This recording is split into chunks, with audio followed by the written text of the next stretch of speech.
Direto de São Paulo via satélite para todo o Brasil. Um espaço democrático para debate na sua TV. Começa agora com Brasil Debate. Seja muito bem-vindo, seja muito bem-vinda. Começa agora mais um CBD, o Com Brasil Debate, na sua emissora comunitária em todo o Brasil, discutindo as principais notícias do dia, mas hoje um programa especial onde a gente vai discutir muito sobre inclusão e também sobre defesa das mulheres. Por isso eu tenho um time de especialistas feminino aqui para conversar. Eu recebo a advogada Ana Paula Siqueira. Muito obrigado pela participação, Ana. Eu que agradeço, sempre é uma honra poder conversar com um tema tão importante. A juíza de direito Camila Scioli, muito obrigada por ter aceitado nosso convite e estar aqui conosco. Obrigada, Hugo, pela oportunidade. Muito obrigada por você abrir esse espaço para acessibilidade e inclusão. A gente precisa debater. Obrigada. Sem dúvida nenhuma, um tema importante. Eu recebo aqui também a vereadora da cidade de Taubaté, no Vale do Paraíba, Thalita Cadeirante. Vereadora, muito obrigado por aceitar nosso convite, vir lá de Taubaté aqui em São Paulo para participar com a gente. Eu que agradeço. Para mim é uma honra poder compor esse debate. Eu estou vereadora agora no meu segundo mandato, também pré-candidata a deputada estadual.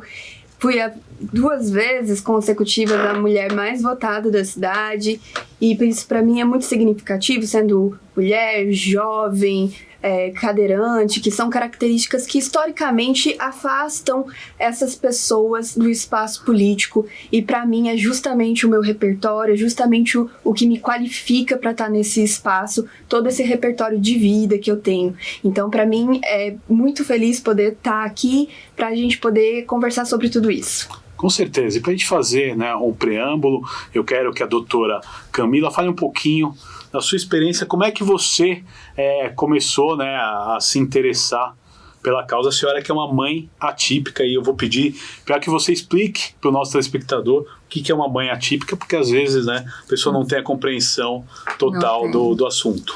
Então, eu sou mãe de uma criança com síndrome de Down, tem 5 anos, é a minha terceira filha, e eu sempre falo que a maternidade atípica, você não nasce às vezes, porque às vezes só é quem nasceu com deficiência. Ao longo da jornada, você também pode virar uma mãe ou um pai atípico, né?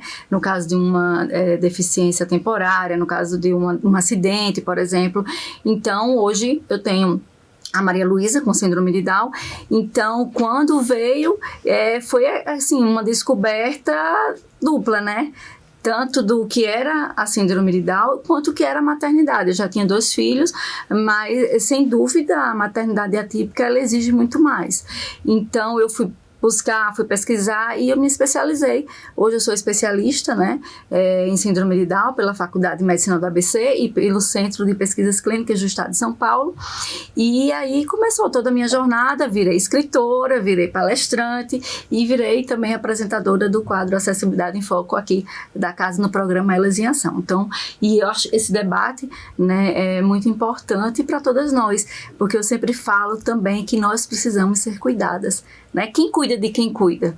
Então, é muito importante esse link da maternidade com o jurídico, doutora? A gente precisa muito. E aí, a doutora também, Thalita, que a gente sabe que a justiça precisa estar muito próximo das mães e das pessoas com deficiência. Agora eu quero agradecer também ao programa que a doutora participa aqui na Com Brasil. Fala o horário para o nosso telespectador assistir também. Toda sexta-feira, às 14 horas, aqui na Com Brasil TV, programa Elas em Ação, logo depois do Boris Casoy. Tá certo. Então, fica aí o convite também para assistir os outros programas da casa. Agora, doutora Ana, a senhora desenvolve um trabalho em relação ao cyberbullying. Vamos explicar para o nosso telespectador o que é o cyberbullying, e como é que é o cenário hoje, como é que funciona a questão do cyberbullying?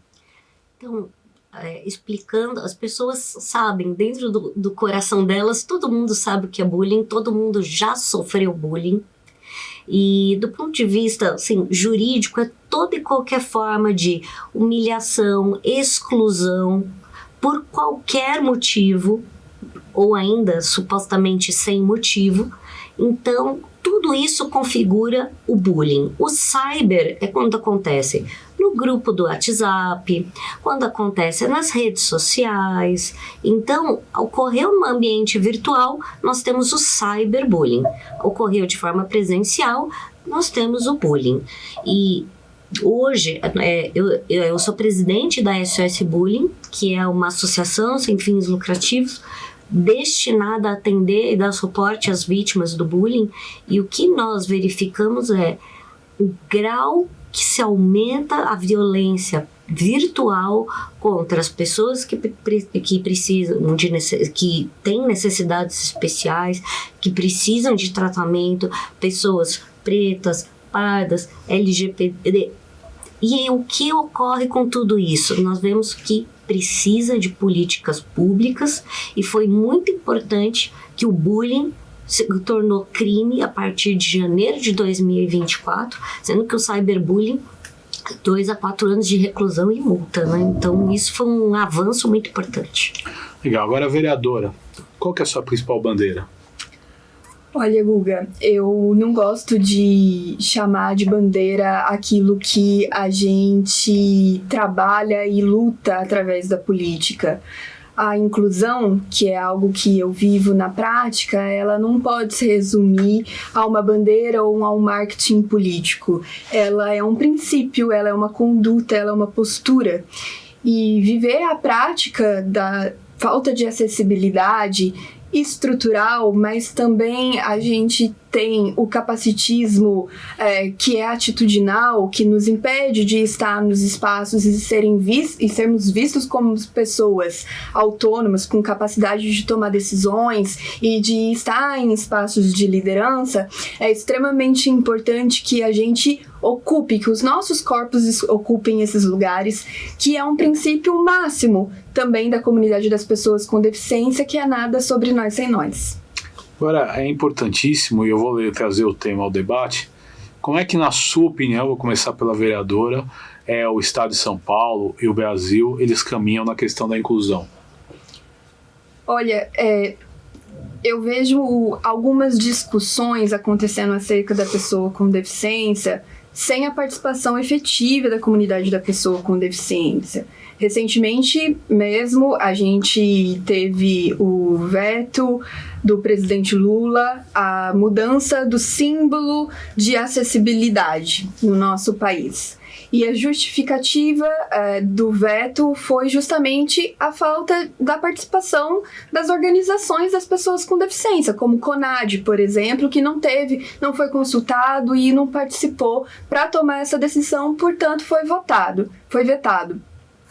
E em Taubaté, onde eu atuo, Guga, recentemente a gente aprovou o novo Código de Obras, que determina algumas regras para imóveis, né, para os proprietários, tanto particular como de uso coletivo, e a gente teve um retrocesso gigantesco, e isso porque também a comunidade das pessoas com deficiência não foram consultadas.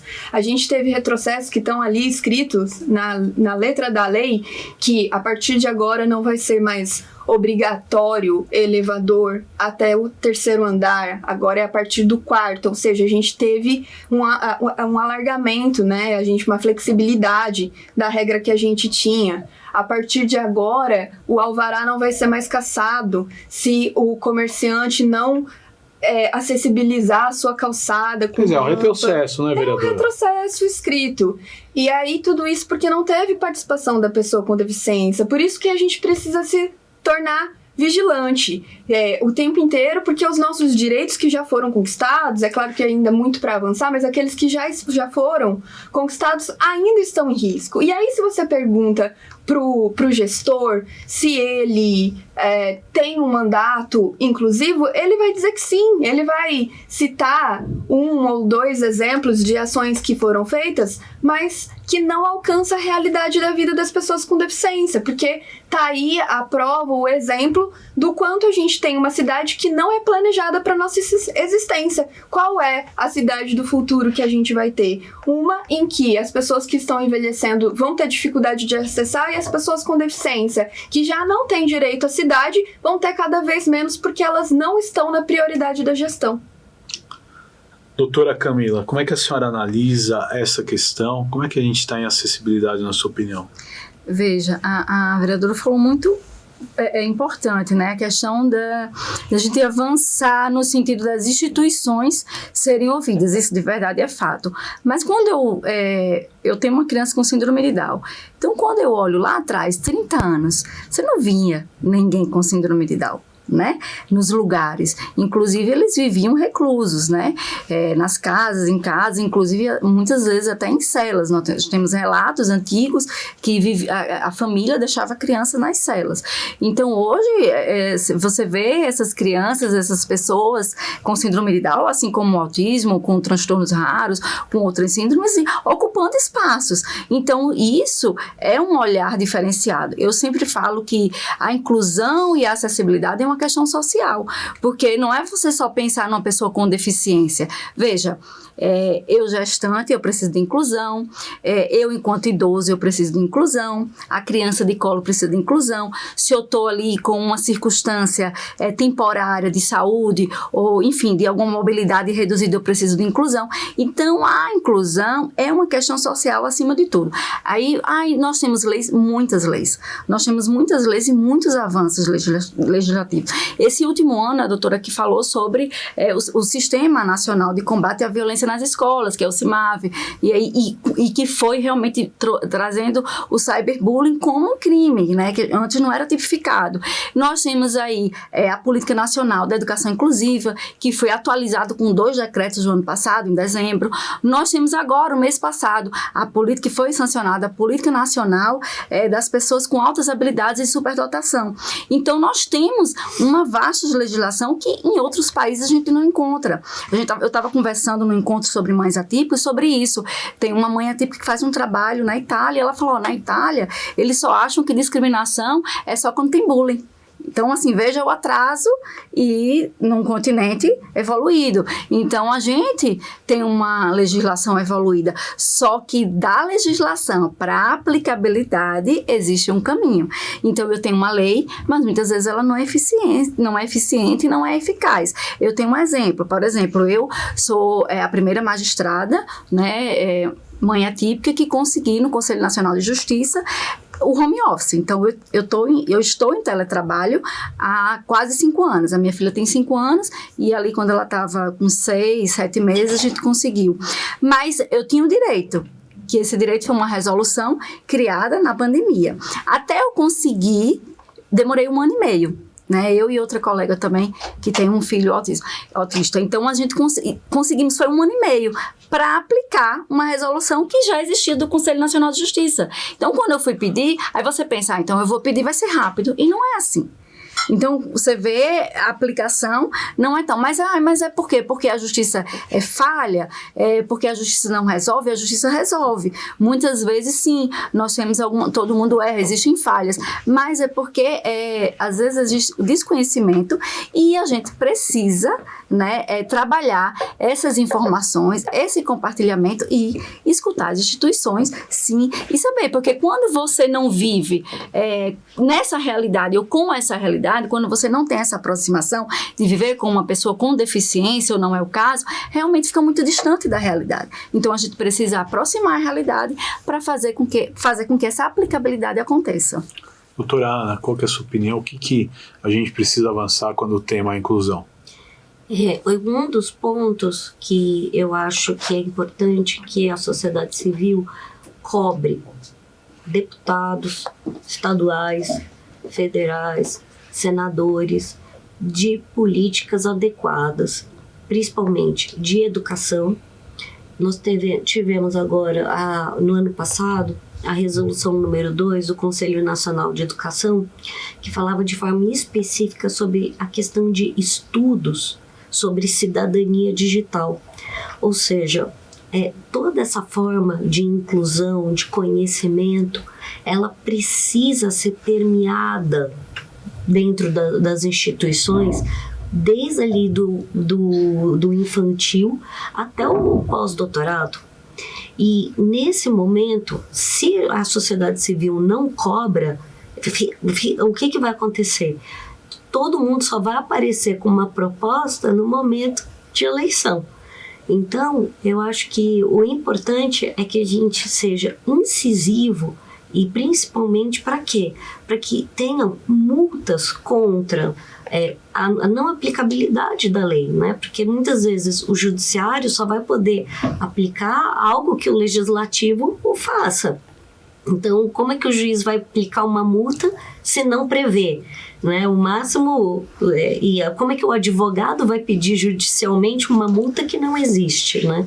Então, é por isso que a SOS Bullying conseguiu, né, fazer protocolos de algum projetos de lei, justamente para quê? Para que as escolas recebam uma multa pela não aplicação da lei de combate ao bullying, porque a minha pesquisa de doutorado mostrou isso de forma extremamente clara. As pessoas com necessidades especiais, cadeirantes, pessoas pretas, pardas, LGBT, elas são vítimas de bullying de forma constante, de forma presencial, de forma virtual, e isso eu mostrei com infindáveis julgados que tem, com casos, eu escutei 818 jovens de 12 a 17 anos. Nós podemos analisar desses relatos, né, o quanto essas pessoas sofrem de forma dioturna. Por quê? Porque bullying é brincadeira. Não fiz por mal, né? É brincadeira. E se não fiz por mal é pesado, né? Porque é difícil. Depois que a pessoa fez, ela vai justificar dessa forma, né? Exatamente. Então, é nesse ponto que que a sociedade civil precisa se juntar para proteger as pessoas mais vulneráveis. Agora, vereadora, qual que é o caminho e a demanda que nós temos, por exemplo, para novas políticas públicas em relação ao cyberbullying, ao bullying, à discriminação, e aí eu vou também tocar em outro ponto que é a violência política de gênero. Como é que você vê esse contexto? Eu acredito que hoje a gente tem uma discussão no Congresso extremamente importante, que é o PL da misoginia, que alcança também um ambiente virtual. Eu digo isso porque hoje a gente tem uma escalada de violência que beira a barbárie, a perversidade em relação à mulher, mas que isso ainda nos mantém inertes. Embora a gente se choque, dia após dia a gente é bombardeado com notícias, com manchetes de um caso pior que o outro. A notícia de violência pior em relação à mulher é sempre a próxima. E a gente vive essa escalada constantemente, por isso a gente se mantém inerte, porque há uma naturalização sobre a violência contra a mulher, como se fosse uma fatalidade, como se fosse um acidente, como se não fosse algo evitável, e é evitável. Nesse dia a gente teve uma notícia muito triste, Guga, de uma nenenzinha de 10 meses que veio a óbito porque foi estuprada por 3 homens. Isso aconteceu hoje, mas ontem e antes de ontem, semana passada, a gente tem notícias tão chocantes quanto. E aí a gente espera o próximo choque. A gente teve em Caxias uma idosa de mais de 80 anos que foi estuprada e foi espancada. Então, o alvo da violência são as mulheres, independentemente da idade. A gente teve aquele acidente daquela jovem que pulou de rompe jump, pois é, né? Uma coisa chocante também. E infelizmente veio a óbito também. E os comentários que surgiram numa foto dela nas redes sociais após a notícia do falecimento dela, nesse ambiente virtual, foi de que se juntar as partes dela ainda dá para usar, que no IML ia ter festa naquele dia. Então esse é o tipo da perversidade do ódio voltado ao corpo das mulheres que acontece e é disseminado e é organizado também no ambiente digital.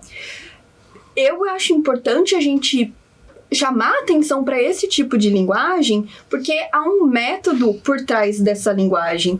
É a mesma linguagem que aqueles jovens que estupraram coletivamente uma colega, fizeram num elevador. Um deles disse: hoje uma mãe vai chorar e não vai ser a minha. Então são linguagens semelhantes. E é importante que a gente entenda da onde vem essa linguagem, porque ela é organizada no ambiente digital por grupos fundamentados com o movimento Red Pill, a bolha da resenha, o grupo da machosfera. E tem gente monetizando isso, lucrando com essa violência em cima do corpo das mulheres. Então o PL da misoginia é extremamente importante que avance, porque é esse tipo de organização de ódio que a gente vai combater. E quando a gente tem a aprovação de um projeto importante como esse, e o avanço da aplicação dessa lei sobre a misoginia, a gente não está salvando só a vida das mulheres, a gente está também salvando a vida dos homens. Porque toda vez que uma mulher se torna vítima, um homem se torna agressor. E ninguém está ganhando na sociedade com essa conta que não fecha. Aliás, tem alguém ganhando, né? Quem monetiza e quem lucra em cima desse ódio que é um derramamento de sangue sobre os nossos corpos todos os dias. Mas, vereadora, é uma questão importante. A própria rede social, ela monetiza com a treta. Então, os posts que mais engajam, né, assim, pede aí, comenta, compartilha, curte. O que é isso? Todas as vezes que acontece algo tão violento como esse, as pessoas vão compartilhando e vão republicando, e isso é um ponto que ficou bem claro na lei do bullying, que quando, né, às vezes a pessoa fala, uma postagem só não é bullying. Claro que é, né? Não é o cyberbullying, porque uma postagem só pode ter 10 mil curtidas e pode 10 ter mil milhões de visualizações. Ou seja, você tem só aí 20 mil agressões dentro de uma só postagem. Não, e numa dessa, quando a pessoa curte, ela está endossando o comportamento, né? Isso é perigoso, né? E isso também vai gerando uma atmosfera de pertencimento. Exato. Então essas pessoas começam a se organizar dentro dessas plataformas. E a consequência disso é sair do ambiente digital, do ambiente virtual, e vir para a realidade concreta dos nossos dias. E uma das coisas que está muito assustadora, e eu acho até importante trazer isso para a vereadora e para a população, é a questão do voto feminino. Existem hoje já adolescentes discutindo que mulher não deve votar. E aí eu vou fazer questão de lembrar, porque o nosso programa ele é de debate político. Há tempos atrás, um dos maiores apoiadores do candidato Flávio Bolsonaro, o senhor Paulo Figueiredo, que está nos Estados Unidos, fez um vídeo para as redes sociais declarando que mulher não sabe votar e as que sabem é porque o marido ajuda. Aí eu vou querer, tenho aqui 3 mulheres, né, qualificadas no discurso, eu quero que vocês digam, né, o que isso soma, né, para o ódio dentro do país, entendeu? Para essa disputa horrível que a gente vive de polarização, porque é um absurdo, né, um cara desse, né, que não dá nem para dizer com todo respeito, porque não merece respeito o cara que fala isso, é ofender 104 milhões de eleitoras em todo o país, né? Então eu quero que vocês comentem um pouco sobre isso, para também não fugir 100% do tema político, vereadora. Olha só, o João Figueiredo, né? Paulo Figueiredo, João era o avô. Isso. Que parece que é menos reacionário que o Neto. Né? O Paulo Figueiredo, que hoje é foragido do Brasil, e que trabalhou nas campanhas da família Bolsonaro, está foragido hoje nos Estados Unidos, que é de onde surge essa nova onda contra o voto feminino, muito por consequência de um movimento trumpista. Então, quando ele se posiciona dizendo que mulheres votam mal, é justamente essa onda com que ele está corroborando. Mas ele não é o único no Brasil dizendo isso. O Ítalo Marcilli, que é um influenciador e palestrante, também foi às redes sociais para dizer que a culpa da crise democrática que a gente vive é por conta do voto feminino, porque mulheres são manipuláveis porque são muito fáceis de seduzir. E quem o Ítalo Marcilli foi? foi um palestrante daquele curso que teve sobre masculinidades para ensinar homem a ser homem, promovido pelo ator Juliano Casarré. Tá. E olha só como é perigoso esses agentes. A gente está falando do Paulo Figueiredo, que foi um articulador das mídias sociais de campanha da família Bolsonaro. A gente está falando do Ítalo Marcilli, que foi um palestrante de um curso para homens, para ensinar como esses homens devem se portar. A gente está falando de formadores de opinião. E essas pessoas, sem nenhuma inibição, vão às redes sociais para dizer que o voto feminino é um perigo para a sociedade, que mulheres não deveriam votar. O que mais elas falam sobre as mulheres que não isso? Muito perigoso essa formação de opinião que a gente está tendo em relação ao voto feminino. E a única forma de combater é disputando esse espaço. Agora, vereadora, por mais chocante que possa parecer, tem gente que bate palma para isso, né? Infelizmente, né?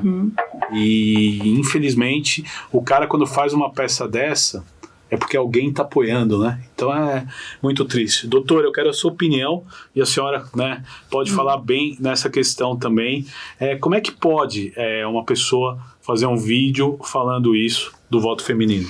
Veja, Guga, o direito de voto, né, é um direito constitucional, né, é uma garantia constitucional tanto para homens quanto para mulheres, né? Nós temos uma igualdade, podemos dizer assim, dentro da desigualdade, porque anatomicamente homem e mulher são diferentes, mas nós somos iguais nos direitos e garantias constitucionais, e o direito de voto é um deles, né? Agora também existe um direito muito importante, que é o direito de uma liberdade de expressão. Então, quando eu vejo essa questão da polarização, obviamente nós, enquanto judiciários, nós temos que manter o distanciamento, né, a imparcialidade, que é isso que a população espera do judiciário, um judiciário justo, um judiciário social, um judiciário equidistante, não dos fatos, né, mas desses debates, né, desses debates políticos e um olhar afetuoso para o ser humano. Então, a gente tem que levar em consideração que a liberdade de expressão também é um direito constitucionalmente garantido. Então, todos nós temos o direito de opinião e temos o direito de se expressar. Ainda que eu não goste, ainda que eu não concorde, né, com aquele debate, com aquela fala, eu preciso respeitar. E quando a gente trata, né, a gente volta para falar do tema de discriminação, eu sempre gosto a palavra preconceito não é uma palavra adequada quando a gente fala de discriminação. Quando eu vou discriminar uma pessoa, eu tenho que ter a intenção eu tenho que ter o dolo. Então, para a gente julgar se houve dolo ou não, é muito profundo. Então, não tenho como pegar, às vezes, cortes, né? Como hoje a gente vive num mundo de cortes, tudo é muito rápido, tudo é muito ligeiro, tudo é muito célere, e às vezes você pega cortes, e aí as pessoas começam a fazer julgamentos e não pegam todo. Então, assim, a liberdade de expressão é um direito que deve ser respeitado, a liberdade de opinião, o direito de voto também. Agora, uma coisa que eu sempre falo e que não tem nada a ver com a polarização é que, ao longo dos anos, por essa retomada, essa tomada não é de poder, mas é uma tomada de consciência da mulher, do seu papel social, do seu papel evolutivo na sociedade. Essa tomada, né, de consciência das mulheres galgar novos espaços, das mulheres saírem ali do lar, de cuidar das crianças, do marido, e ir também trabalhar, ajudando o marido, paralelamente, a mulher e o marido. Obviamente, ela conquistou também o debate político, mas pelo menos o que eu via no passado, eu posso falar da minha família. Quando eu penso ali na minha bisavó, na minha avó, na minha mãe, talvez não, porque já é mais assim, recente, e também ela também vem do jurídico, então o debate já é mais. Mas quando eu penso lá na minha avó e na minha bisavó, não se tinha espaço para as mulheres debater política. Então, muitas vezes, esse olhar de dizer dizer que a mulher não tem esse espaço, é porque a sociedade na época, quem debatia política e futebol era só homens. Pelo menos isso é o que a gente via lá atrás e na minha família. Então, quando tinha uma roda de conversa, as mulheres estavam conversando sobre criação de filhos, sobre casa, sobre troca de receitas, mas não se tinha um debate político vindo das mulheres. Isso é uma questão social, que eu percebo na minha família. E na minha família, assim, quando eu falo família, primos, tias, enfim. E aí, com alguns anos, esse debate político foi alcançando as mulheres também. Então, hoje, eu vejo que as mulheres sabem, entendem mais de política do que no passado, mas é uma questão social e que não tem nada a ver sobre essa polarização. Mas eu ressalto que direito de voto e o direito à liberdade de expressão, eles têm que ser respeitados por todos nós, independente de sexo, de raça, de cor, de deficiência, de grau de instrução, de tudo. Agora, eu vou passar aqui o debate, mas eu acho que assim, né?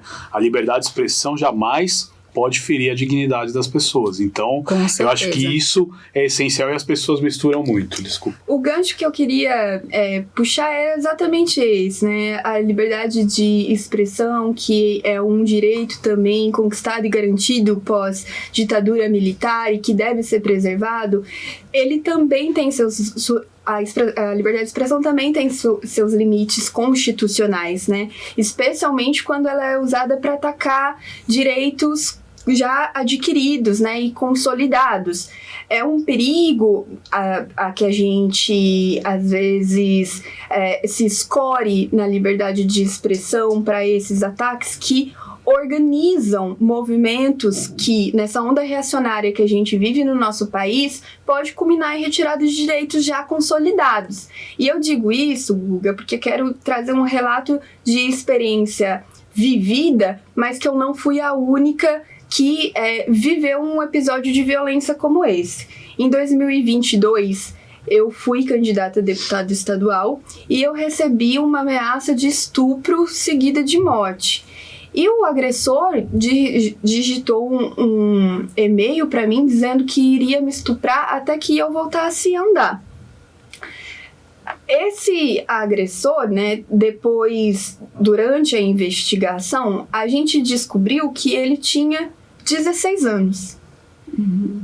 Eu tenho um primo, Miguel, que tem 15 anos. Eu chego na casa da minha tia, ele enche ela de beijo, abraça ela, ainda deita no colo dela. O que separa o meu primo do meu agressor é que o agressor foi cooptado. Esse agressor está muitas vezes no ambiente virtual consumindo desinformação sobre o que é o papel da mulher na sociedade, como a mulher deveria ser, os comportamentos que são aceitáveis e aqueles que não são aceitáveis. Então, quando um jovem de 16 anos se torna um agressor e ameaça uma parlamentar que está se candidatando a deputada estadual com uma violência de estupro e diz também que uma ameaça de estupro e de morte no mesmo e-mail, o que essa pessoa está me dizendo é que não existe mais nenhum vislumbre de humanidade em mim. Não me enxerga mais como uma pessoa. E o que ele está combatendo não é o indivíduo, é o que eu represento. Então, como ver a minha representação política como uma ameaça, ela deve ser combatida. E que representação é essa? Justamente o fortalecimento das mulheres. É chocante, né? Ouvir um relato desse vindo de um moleque de 16 anos, né?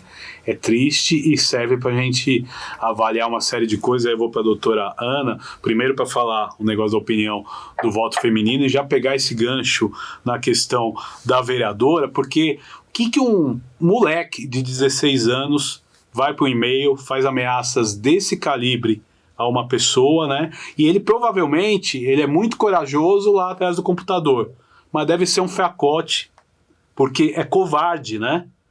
Eu queria a sua opinião em relação a isso. Em relação ao voto feminino, né, parece até que a gente está discutindo aqui sobre a questão da terra plana, né? Então, será que temos uma terra redonda? Mas o óbvio precisa ser dito, né? E pelo que eu entendi, a pessoa que falou isso é o neto do ditador. Do João Figueiredo. Ah, tá. Então, tá bem de acordo, né? Se a pessoa é neta de ditadora, talvez a fala esteja bem condizente com o pensamento. Então, onde não existia, onde as pessoas eram torturadas, onde principalmente, né, as mulheres vítimas do regime militar passaram por, enfim, toda todo forma tipo de tortura, de barbáries, discriminação, né? E por aí vai. Enfim, é por isso que o direito constitucional, com os seus freios e contrapesos, quando traz essa questão de falar sobre o voto, esse direito ao voto, é muito importante que as mulheres se mobilizem e cada vez mais entrem mulheres na política. Por quê? Porque todo esse ódio contra a mulher ocorre, né, do ponto de vista sociológico, porque houve uma ascensão muito grande, como disse a doutora, e aí você vê o quê? Uma reação muito forte para sufocar esse movimento. Então era muito bom, era muito conveniente você ter uma mulher que lava, passa, que não tem opinião. Então, foi uma construção de milhares de anos para colocar a mulher nesse lugar. A hora que você tira a mulher desse lugar de a pessoa que vai cuidar, zelar, sem opinião, ou seja, isso vai gerar uma reação muito forte. Então, quanto mais mulheres tivemos na política, no judiciário, no legislativo, no executivo, e isso vai acontecer por meio da educação.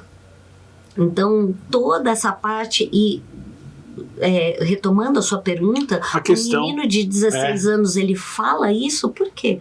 Porque ele não tem nenhum conceito de educação digital vindo de dentro da escola. Desculpa, com todo o respeito, nenhum conceito de formação básico, né? Porque... Não, nem básico, né? E uma das coisas que é um ponto que a gente precisa trabalhar quem educa é pai e mãe, mas a escola precisa informar. Então, veja, você pode não gostar de pessoas A, B, C, D. A questão se você gosta, eu gosto também, ninguém se importa. A questão você tem que respeitar. Ponto, né? O direito, ele não vai punir o seu pensamento. Esse é um ponto muito claro. Agora, toda vez que a sua ação promove alguma forma de lesão, isso vai ser juridicamente apurado. Então, pelo menos para as pessoas, né? Vamos falar para aquelas pessoas psicopatas, zero empatia, né? Então pensa, olha só, por que eu não falaria isso, né? A maior parte das pessoas não falaria, não agiria, né? Porque ainda tem algum senso de humanidade. Mas para aquelas pessoas que estão nesse nível da psicopatia, eu acho que é importante que venha uma instituição de ensino para falar, olha, você vai para a cadeia, você vai perder seu réu primário. Entendeu? Você sabe o que acontece com um estuprador dentro de uma cadeia, dentro da Fundação Casa? Então, veja, né? Tudo isso também precisa ser dito. Essa didática, né? Que às vezes é necessária. É uma didática nua e crua, que às vezes algumas pessoas não vão entender pelo coração, mas vão entender, olha, tá vendo? Isso aqui vai te dar um dano moral, né? Dentro da minha pesquisa aqui, os danos morais, óbvio, né? De casos mais simples, né? De 30, 50 mil, casos que envolviam morte, lesão corporal grave, gravíssima, até 2 milhões de reais. Então, veja, vai te custar 2 milhões? Sério? Você vai querer entrar nessa conversa? Então, de repente, né, tocando naquele órgão que tanto dói, que é o bolso, né, talvez a gente consiga fazer essa movimentação desse juízo de valor para essa pequena parcela de pessoas que não tem a menor noção do que é empatia. Deixa eu só fazer um adendo na doutora, que a gente sempre diz, né, que o o meu limite, né, vai até onde começa o respeito do outro. Só que a gente tem um problema estrutural, porque muitas vezes, doutora, a gente tem que saber, essas pessoas têm família, então tem mulher.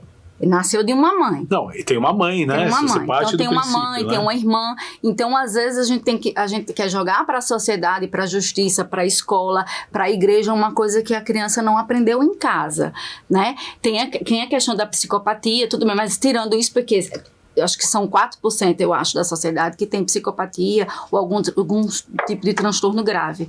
Mas, e os outros 96%? Então, nós temos uma questão estrutural familiar, que é muito importante e que a gente precisa cuidar isso na prevenção. Inclusive, as pessoas com deficiência, que 3 vezes mais sofrem violência. O risco é maior de sofrer violência, até por conta das condições, às vezes, não verbal, a criança, né, no caso, a doutora cadeirante. Eu também fui abusado quando criança dentro de casa, por um padrasto. Eu falo isso, tenho até livros, tenho um livro que eu falo sobre isso, histórias reais, verdadeiras sobre isso. Só que o que eu quero falar, Guga, que foi um menino de 16 anos. Lembrando que ele não cometeu crime, ele comete ato infracional. Então, nós não podemos falar de crime, então ele vai cometer um ato infracional que é análogo a crime, e aí se ele for condenado à internação, que seria o caso, o máximo, que tem a liberdade assistida, a semi-liberdade e a internação. Ele fica aí até ele completar 18, 21 no máximo, e tem aqueles relatórios. Então, o que é que se fala hoje? Que realmente a questão da legislação, sem entrar que se é brando ou se não é, mas a grande questão é essa, porque às vezes eles vão para a pousada, né? Às vezes eles nem chegam a ser internados definitivamente, eles ficam sobre semi-liberdade ou liberdade assistida, e aí eles acham que podem tudo. E aí volta a questão estrutural de que a gente tem que trabalhar a prevenção. Mas é na escola, é na família, entendeu? Porque quando deságua no judiciário, a gente não consegue resolver todas essas questões estruturais. Mas é um negócio que me assusta bastante, mas a gente não, por mais chocado que a gente fique, eu vou lembrar de um caso, né? A gente tinha um parlamentar no ano de 2014 que falou de uma deputada que ela não merecia nem ser estuprada. E esse parlamentar, em 2018, foi eleito presidente da República. Então aí a gente vê mais ou menos como é que funciona a mente da população. E aí eu vou perguntar, vereadora, esse menino foi punido de alguma forma? Ele se enquadrou na Lei 14.192 de 2021, que é a violência política de gênero. A gente tem vários processos abertos e pouquíssimas condenações. Eu quero até trazer 2 exemplos aqui, além do meu. A deputada federal Tabata Amaral recebeu também um comentário na internet, uma ameaça de que ela levaria o tratamento mais eficaz do mundo, que é o taco de beisebol, tão eficaz que nem a própria mãe reconheceria. Ela abriu um processo e o agressor foi absolvido e ela ainda teve que pagar os honorários do advogado do agressor da vítima. Esse é um dos casos. Então, embora a gente tenha legislação, ainda tem uma distância da aplicabilidade na vida real. No meu caso, ainda não houve condenação, o processo ainda está aberto. Mas, recentemente, também a gente teve uma ação no judiciário extremamente importante, que foi falado em TV aberta, pelo apresentador Ratinho, que uma deputada federal tinha que ser metralhada.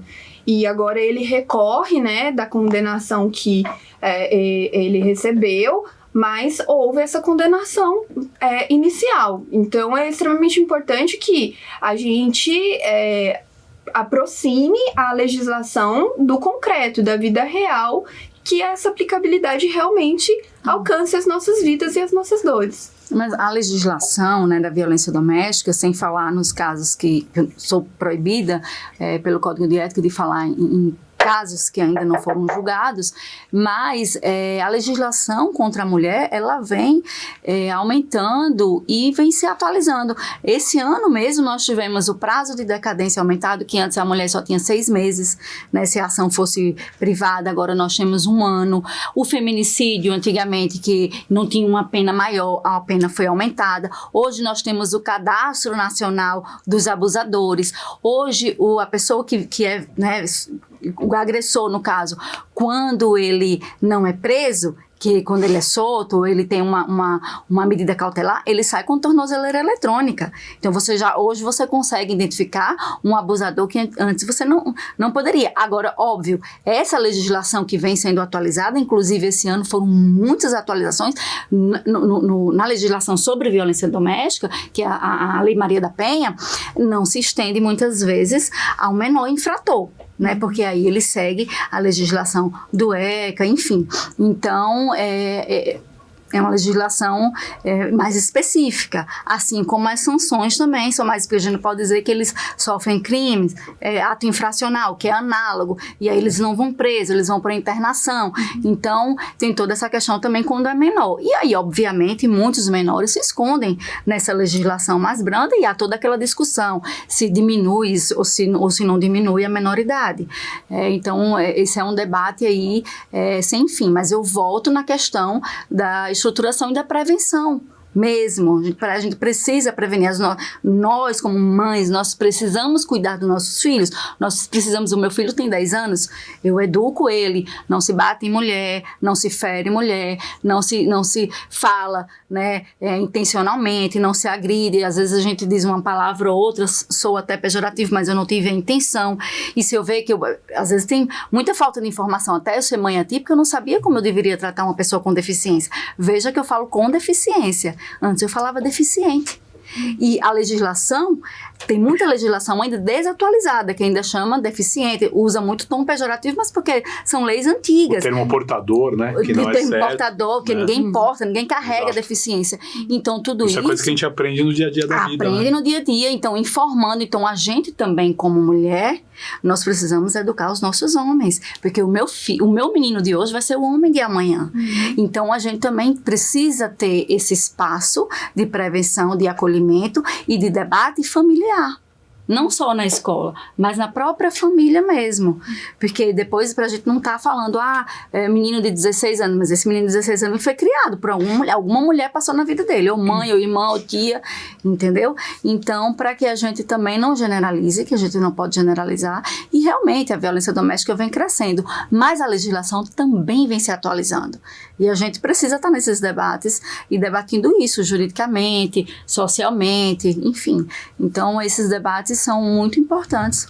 Tem um ponto crucial que eu não posso deixar de registrar, que do ponto de vista político, defesa da vida da mulher também se faz no orçamento.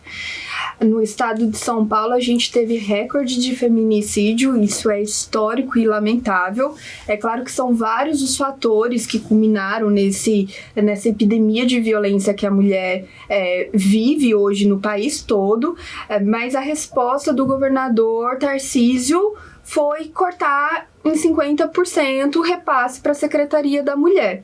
E o que isso impacta na vida real? Hoje a gente tem 144 delegacias da mulher no estado de São Paulo e 90% não trabalham 24 horas, que é justamente quando a violência acontece, que é fora do horário comercial. Então, um corte de repasse para uma secretaria da mulher que, justamente num ano de recorde de violência, de feminicídios, justamente num período que a gente vive essa epidemia de violência, é uma resposta muito clara da prioridade que é o combate à violência contra a mulher, porque isso impacta principalmente as cidades do interior, que não tem viatura, que não tem corpo efetivo, que não tem equipamento, que não tem valorização do profissional, que não tem capacitação do profissional. Então, como ser efetiva também, né, a proteção à mulher se a gente não tem investimento por parte do governador do estado? Para concluir, a gente também teve recentemente aqui do governador Tarcísio uma resolução que foi aberta para que os municípios pudessem se inscrever para que haja, financiado pelo Estado, grupos reflexivos para homens agressores, que é uma iniciativa extremamente importante. Mas o que me deixou intrigada é que a abertura dessa resolução para que os municípios pudessem se cadastrar durou 5 dias úteis. Foi mais rápido do que a Black Friday. Então, eu não sei se de fato essa é uma política efetiva do governo, do governador Tarcísio, ou se é um time eleitoral. Agora, a vereadora me ajuda a lembrar, e eu não estou lembrando bem do fato, com certeza a senhora vai lembrar, não sei se foi o governador Tarcísio numa reforma administrativa ou foi o antigo governador o João Dória, que no início pretendia acabar com a Secretaria da Pessoa com Deficiência, não é isso? Foi o governador Tarcísio. Governador Tarcísio, né? E depois teve uma comoção e ele voltou atrás, né? Isso.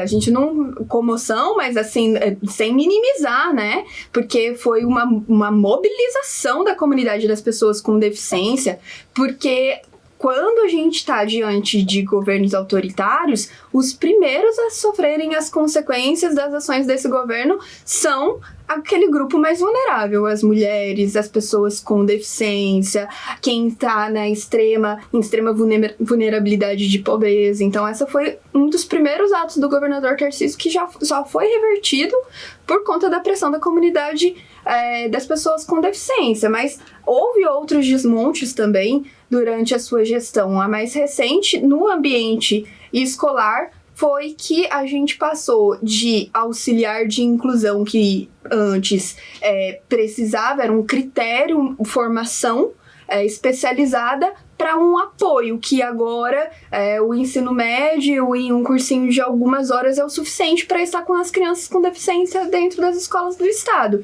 Então, esse também é um sucateamento do ensino público, mas que começa fere principalmente as crianças, os jovens com deficiência.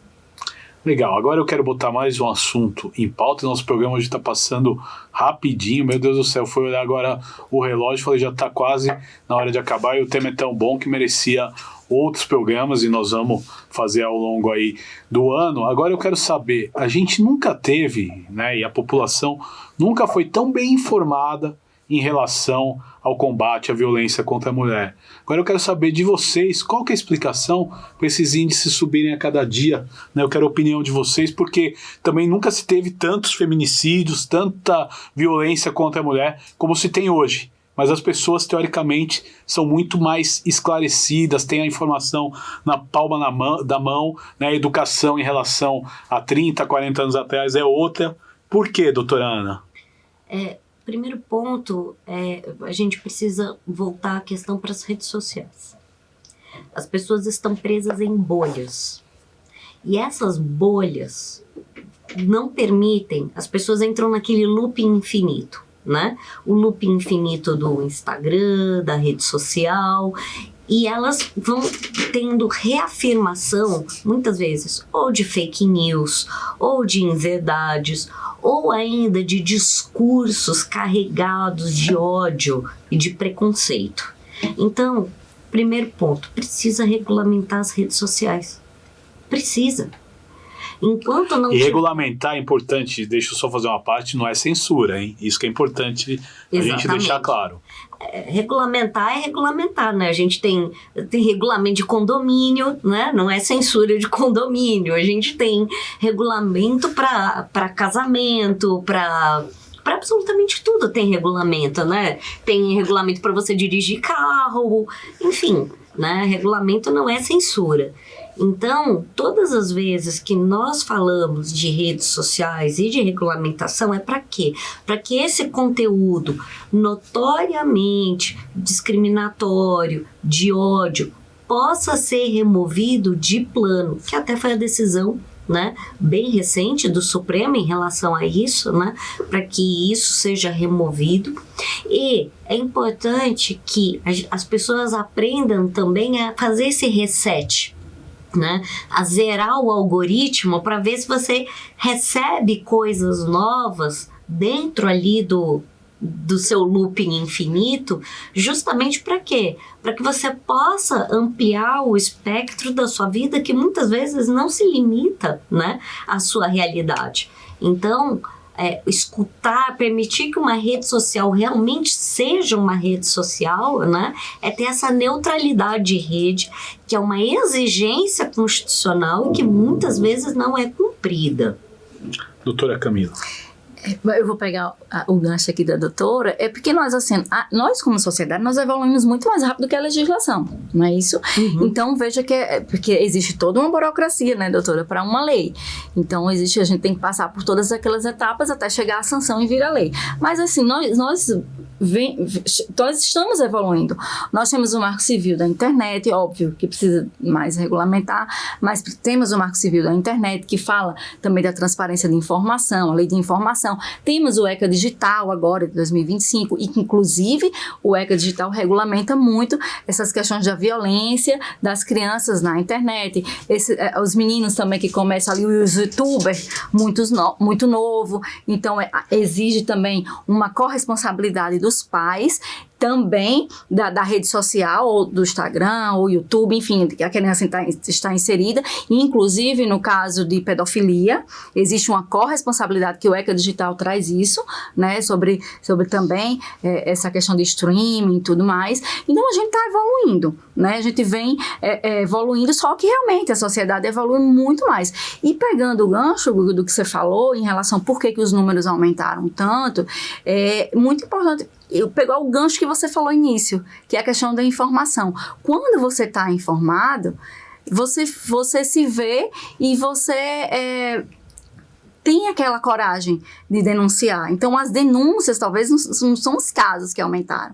Talvez as denúncias, porque a gente só tem aquele olhar para o feminicídio, quando a violência é física, que feminicídio é uma lesão grave. Mas a gente não pode esquecer que a violência, ela pode acontecer violência psicológica, ela pode acontecer violência patrimonial, entendeu? Então, são 5 tipos de violência que tem na lei.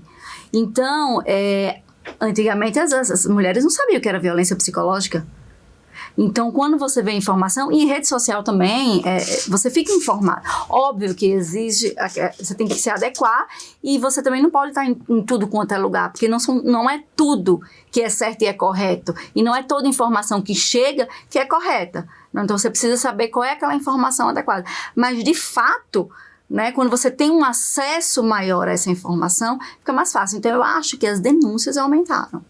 Vereadora, qual que é a tua opinião? Eu concordo em relação às denúncias. Hoje a gente tem meios para que as mulheres possam denunciar, redes de apoio para que elas possam se apoiar e se manterem firmes na denúncia, mas também esse boom de violência que a gente acompanha e essa escalada também sobre a perversidade da violência se apoia, né, em uma naturalização que a gente foi fazendo enquanto sociedade sobre pessoas que estão em posições de poder, em posição de liderança e que são formadores de opinião. O Mamãe Falei, o Arthur Durval, ele teve áudios vazados dizendo que as ucranianas eram fáceis porque eram mulheres pobres. E aí passa um tempo e ninguém mais se lembra disso, né? E uma desculpa, falei sem pensar, né? Foi sem querer, não era exatamente isso que eu queria dizer. É algo que passa batido, a gente passa pano e a gente supera. O Daniel Alves, que é um jogador de futebol que foi condenado, depois absolvido, mas condenado por estupro, teve o apoio de todos os seus seus amigos ali, seus companheiros jogadores de futebol. E a gente não se choca, a gente não se indigna, ninguém repudia, a gente não para para se manifestar com força, com repercussão em relação a isso. A gente vai naturalizando esses episódios, considerando eles episódios isolados, até o momento de hoje, que a gente tem 4 feminicídios por dia contabilizados e uma manchete no jornal mais chocante do que a outra sobre como uma mulher foi assassinada. Gente, o assunto é muito bom, mas eu não posso interromper, né? Ou, na verdade, eu não posso ultrapassar o horário do outro programa, então eu tenho que agradecer a todas vocês pela participação. Doutora Ana, muito obrigado. Eu que agradeço, foi extremamente importante para as pessoas que quiserem entrar em contato com a SOS Bullying, tá? O meu perfil no Instagram é Ana Paula, SOS Bullying, e tem o site, que é o sosbullying.org. Doutora Camila, muito obrigado pela participação. Agradeço, Google, a oportunidade. Muito um prazer enorme estar debatendo, né, sobre acessibilidade e inclusão.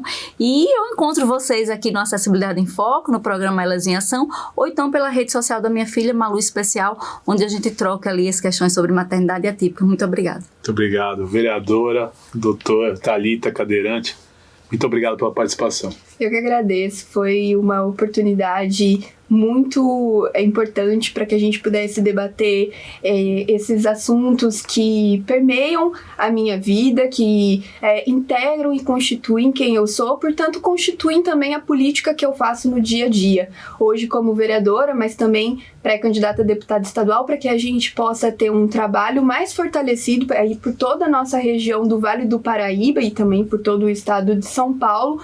Me encontrar também é muito fácil, falo de acessibilidade, sou uma parlamentar acessível, sou a Thalita Cadeirante em todas as redes sociais. Muito obrigado e eu espero que em breve a gente possa ter outros debates tão efetivos, tão qualificados quanto esse. Muito obrigado, vereador. E esse foi mais um CBD, o Com Brasil Debate, que você acompanha na sua emissora comunitária em todo o país. Até o próximo encontro. Tchau!